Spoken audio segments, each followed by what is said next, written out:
सौरमंडल सूर्य के चारों ओर घूमने वाले सभी 8 ग्रहों और विभिन्न पिंडों के समायोजन के रूप में परिभाषित किए जा सकते हैं। सरल शब्दों में कहें तो सौरमंडल को सूर्य और सूर्य के चारों ओर घूमने वाले सभी खगोलीय पिंडों के रूप में समझा जा सकता है। सूर्य के चारों ओर परिक्रमा करने वाले सभी पिंड और सौरमंडल का हिस्सा माने जाते हैं। इन सभी पिंडों में ग्रह, उपग्रह, क्षुद्र ग्रह, धूमकेतु शामिल होते हैं। ये पिंड एक विशेष गुरुत्वाकर्षण खिंचाव के द्वारा बंधे होते हैं, जो सूर्य के चारों ओर चक्कर लगाने के लिए मजबूर करता है। सूर्य का गुरुत्वाकर्षण खिंचाव वह शक्ति है जिसने ब्रह्मांड में इन पिंडों को एक साथ बांधा है और इनके चारों ओर चक्कर लगाने के लिए मजबूर किया है। सौरमंडल की अगर हम उत्पत्ति की बात करें तो लगभग 4.5 अरब साल पहले एक गैस पिंड और धूल के बादल से मिलकर बना था।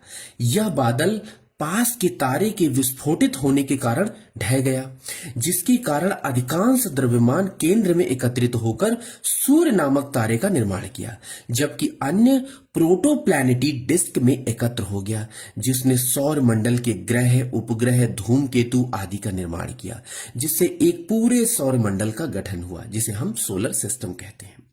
सूर्य का गुरुत्वाकर्षण इतना प्रबल है कि जितने ये ग्रह, नक्षत्र, ये सारे के सारे उपग्रह, धूमकेतु सबको अपने चारों ओर बांधे रखता है और चारों ओर गुरुत्वाकर्षण बल के कारण ही ये घूमते रहते हैं। अगर हम बात करें कि इनका जो सिस्टम है, यानी जो ये प्रॉपर आप देख सकते हैं यहां पर बुध, शुक्र, पृथ्वी, मंगल, बृहस्पति, शनि, अरुण, वरुण, लाइक दिस। तो इसमें जो भीतरी ग्रह हैं, यानी अगर हम इन 4 ग्रहों की बात करें, बुध, शुक्र, पृथ्वी, मंगल, इन्हें भीतरी ग्रह अथवा पार्थिव ग्रह कहा जाता है। और अगर बृहस्पति, शनि, अरुण, वरुण की बात करें तो बाहरी ग्रह अथवा जोवियन ग्रह कहा जाता है। यह भी प्रश्न कई बार यहां से परीक्षाओं में पूछा गया है। इसके बाद जो एक सौर मंडल से प्रश्न बन सकते हैं, जैसे तारे का जीवन चक्र, सबसे पहले प्रोटोस्टार के रूप में इसका जन्म होता है।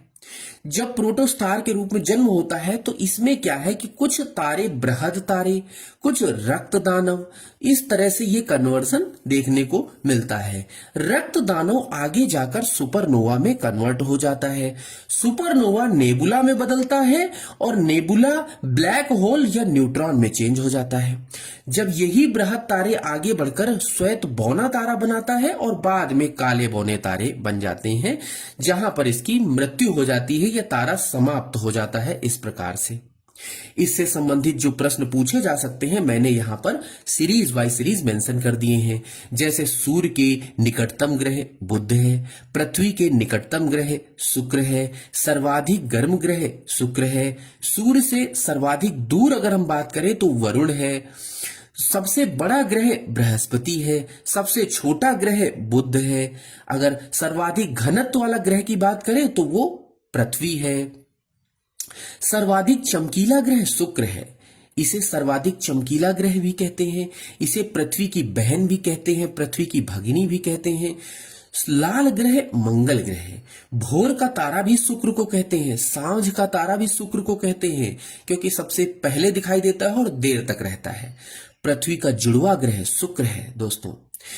वलय युक्त ग्रह शनि और अरुण है, शनि और अरुण दोनों में लगभग वलय पाए जाते हैं। सबसे लंबे वर्ष वाला ग्रह कौन सा है तो वरुण है, क्योंकि ये घूमने में सबसे ज्यादा समय लेता है, इसका पाथवे बहुत लंबा है। सबसे छोटा वर्ष वाला ग्रह जो है वो बुध है, बहुत जल्दी घूम लेता है, चक्र लगा लेता है। सर्वाधिक तापांतर वाला ग्रह बुध है।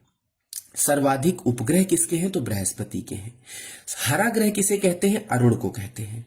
तीव्र परिभ्रमण वाला ग्रह बृहस्पति है।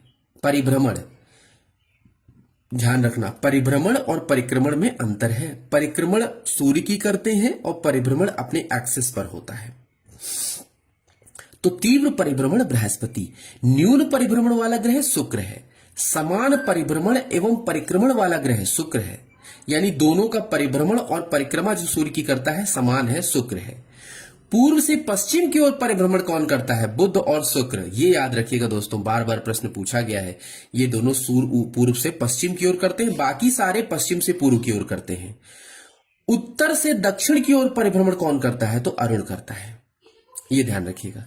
सर्वाधिक तीव्र परिभ्रमण बुध का है, न्यून परिभ्रमण वरुण का है, और सूर्य से पश्चिम से उगता है। वो ऐसा कौन सा ग्रह है जहां सूरज पश्चिम से उगता है? तो वो अरुण है। इस तरह से सौर मंडल से दोस्तों जो प्रश्न पूछे जा सकते थे मैंने उनको कवर करने की कोशिश की है। बाकी अगर कोई प्रश्न छूट गया है तो आप कमेंट बॉक्स में बता सकते हैं। और ये सीरीज हमारे द्वारा जो आरंभ की गई है, अगर आपको पसंद आता है तो प्लीज शेयर जरूर करें वीडियो अपने दोस्तों के साथ। अपने भी प्रोफाइल पे शेयर कर सकते हैं जिससे ज्यादा से ज्यादा लोग लाभान्वित हो सकें। थैंक यू सो मच दोस्तों।